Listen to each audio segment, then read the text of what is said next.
perkenalan terlebih dahulu ya. Kalau dari kamu namanya siapa? Nama saya Femas Dari? dari Jawa Tengah Blora. Nama saya Joshua Emmanuel dari asal Kalimantan Timur. Saya Rizky Fadli dari Sumatera Barat. Saya Najwa dari Jakarta. Di sini kita mau bertanya-tanya tentang kebinekaan yang kalian miliki nih. Kalau di tradisi Jawa Tengah itu ada tradisinya namanya kurang tahu sih, tapi sepengetahuan aku ada kalau tradisi untuk tamu-tamu yang dari luar pulau atau luar suku gitu. Pak, dari kamu sendiri Kalau ada ada, tradisi nggak buat ini menyambut dari orang luar gitu? kalau di kotaku untuk orang yang berlibur ke kotaku aja sih nggak ada untuk menjamu tamu, tapi kalau misalnya pejabat-pejabat tinggi ada untuk menjamu tamu. Seperti apa Tradisinya. itu? Kurang tahu karena itu di bagian di kampung adat sana. Oke. Kalau dari kamu nih? Kalau di daerahku penyambutan tamunya biasanya bagi orang-orang penting itu ada tali piring. Oh, dari piring. Itu di semuanya kayak ini cuma petinggi aja atau Orang-orang penting. oh, orang penting ya? Oke. Kalau kamu? Ada tapi aku kurang tahu namanya Pak. Oke. Kalau di daerahku kurang tahu sih kalau akulturasi itu sih kurang tahu. Oke. Kalau di daerahku ada biasanya setiap tahun ada pesta karnaval atau pesta apa ya? Pesta adat kalau nggak salah ya.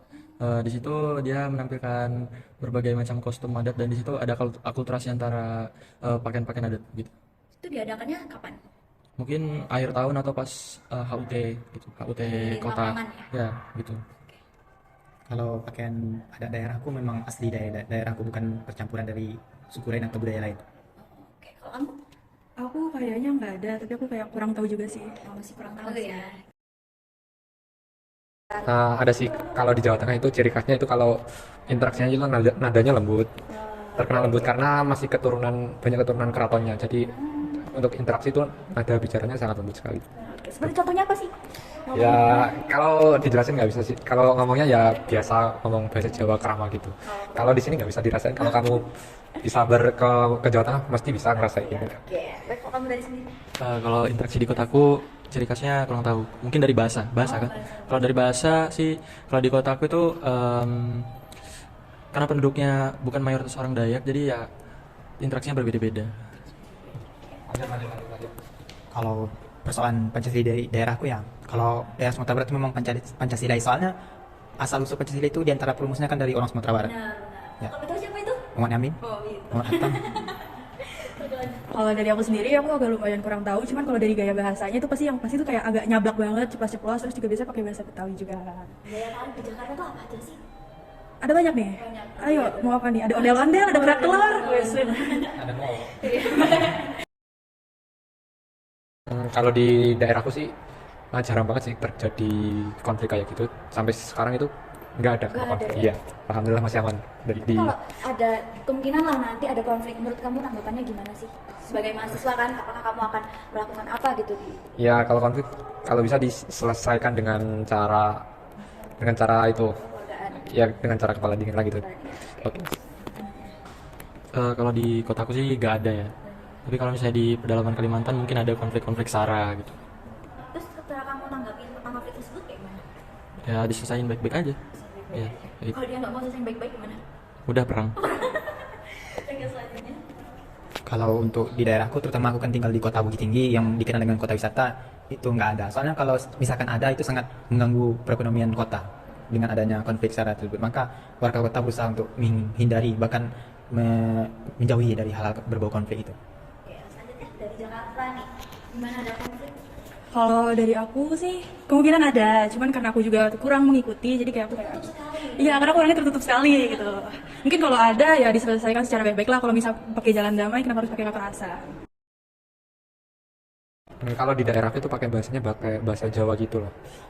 Gitu aja sih. Kalau ingin praktekannya gimana kalau nggak ada teman yang buat ngobrol gitu? Contohnya kayak selamat pagi atau selamat siang. Ya kalau selamat pagi juga pakai bahasa Jawa bisa. Kayak gimana tuh contohnya selamat pagi? Sugeng izin Oh, Bu sugeng. kalau menyapa guru gitu. Kalau sama yang masih muda? Ya say hey aja sih ya. Halo, dari mana? Berarti beda ya sama yang udah lebih tua sama yang masih muda itu Iya, beda. karena bahasa Jawa ada tingkatannya gitu. Oke. Selanjutnya. Kalau di kotaku kan mayoritas bukan, saya kan di Kalimantan, tapi di kotaku tuh mayoritas bukan orang Dayak. Jadi bahasa di sana itu pakai bahasa sehari-hari atau bahasa formal gitu. Bahasa Iya. Indonesia bukan? Iya, bahasa Indonesia. Oh, bahasa Indonesia.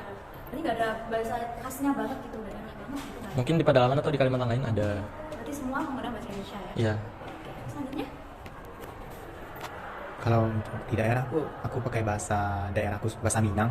Dan terus kalau aku misalkan lawan bicaranya bukan daerah Minang, aku pakai bahasa Indonesia. Boleh contohkan nggak sih bahasa Minang itu gimana? Contohnya ya, Iya. sana nanya kabar. Bah, kabar sana lelo.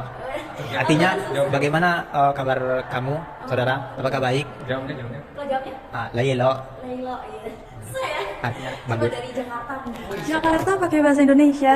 Cuma ada gaulnya gitu nggak sih? Iya. Lo gue. Gimana sih? Karena aku di Jakpus ya, terus pakai Betawi banget itu paling kalau ngomong iya tuh iya itu ngapa, ngapa gitu. Kalau tradisi baru sih apa ya, kayak mungkin kalau di bulan Ramadan itu, saat bulan Ramadan itu kan kayak di daerahku ada acara untuk menyelenggarakan apa namanya, takbiran itu. Itu termasuk baru atau lama nggak tahu juga sih. Salah satunya tradisinya Ya, itu. akulturasi mungkin ya. Ini pertanyaan tentang akulturasi budaya dan Iya, agama. ada nggak sih akibat percampuran dari budaya sama agama gitu? Ada tradisi baru gitu? Oh, mungkin aku kan dari Kristen, mungkin aku ambil dari sisi gereja. Di sana banyak gereja-gereja suku ya, misalnya gereja Batak, gereja Toraja, gereja Manado gitu. Di dalamnya itu ada mereka biasa alat musik mereka pakai dari alat musik mereka masing-masing dari suku mereka. Kalau untuk di daerahku, kalau misalkan agama Islamnya memang kuat, soalnya kami memakai moto adat pesan syarat seni kitabullah. Terus kalau misalkan untuk agama lain, biasanya untuk agama Kristen adanya pembangunan gereja itu biasanya peninggalan kolonial Belanda. Jadi semua gereja itu tua-tua, memang arsitektur Belanda asli. Dari Jakarta nih. Kayaknya ada sih, kayaknya aku kurang tahu juga sih. Tapi ada ya? Pastinya harus ada sih. Kalau mayoritas di tempatku itu agamanya Islam semua. Bahkan kalau non Islam pun nggak ada di daerah. Kalau di kampungku, ya. Kalau di kotaku mayoritas Muslim. Muslim. Ya Muslim. Terus efeknya apa ya? Apa sih? Dalam di lingkungan itu ada efek sampingnya, mungkin jadi setiap harinya mendengar ada suara azan terus atau gimana efek sampingnya apa? Efeknya enggak sih. Aku karena sering, kan rumahku juga di depan masjid ya, ada aja dengarnya. Kalau untuk di daerahku mayoritasnya Islam. Islam juga. Ada efek sampingnya mungkin dari keislaman itu sendiri? Efek sampingnya, iya, dipakaikan misalkan norma-normanya sesuai dengan Islam. Kalau aku ya mayoritas Islam juga, cuman nggak terlalu banyak sih. Kalau dibilang seimbang ya seimbang juga bisa. Efek sampingnya? Efek sampingnya karena dekat masjid aja sering dengerin azan gitu. Kalau ada gereja dengerin apa? Nyanyi. Nyanyi. Iya. Nah, sekarang selanjutnya kita mau sesi kuis. Nah, ini jadi kita cepet-cepetan ya, siapa yang bisa menjawab pertanyaan ini. Oke. Yang berkedudukan sebagai landasan ideal dalam wawasan Nusantara bangsa Indonesia adalah A.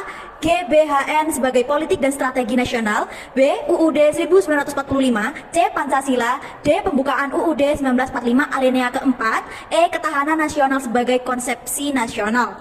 Ada yang mau jawab? Saya. Iya, Pancasila. Oke, Pancasila, keren. Oke, selanjutnya pertanyaan kedua nih ya. Saat ini tengah berlangsung KTT G20 yang berlangsung di Indonesia. Ada yang tahu nggak tempatnya ada di mana? Iya, ada. Ada di Bali. Oke. Pertanyaan ketiga, calon ibu kota negara Indonesia yang baru ada di provinsi mana nih? Oke. Di Penajam Pasir Utara, Penajam Pasir, Kalimantan Timur. Pintar, keren banget gak sih? Anak Kalimantan pasti udah tahu gimana sih perkembangannya yang ada di sana. Apakah udah terbuat, pembangunannya sudah mulai terlihat seperti itu? Kalau di kota kan kemarin nggak ada mall, sekarang sudah ada mall nih. Wih, gimana rasanya kalau ada mall nih sekarang? Hambur. Habis itu di ibu kota barunya udah ada apa sih namanya tuh, untuk presiden, tempat presiden. Oh iya, Sana. iya, Istana Di Negara Istana ya? Negara yang udah dibangun. Macet nggak? Belum tahu sih, karena Belum belum ya, pulang. semoga enggak ya. Oke, sekian dari kami. Terima kasih banyak ya udah diluangkan waktunya. Terima kasih.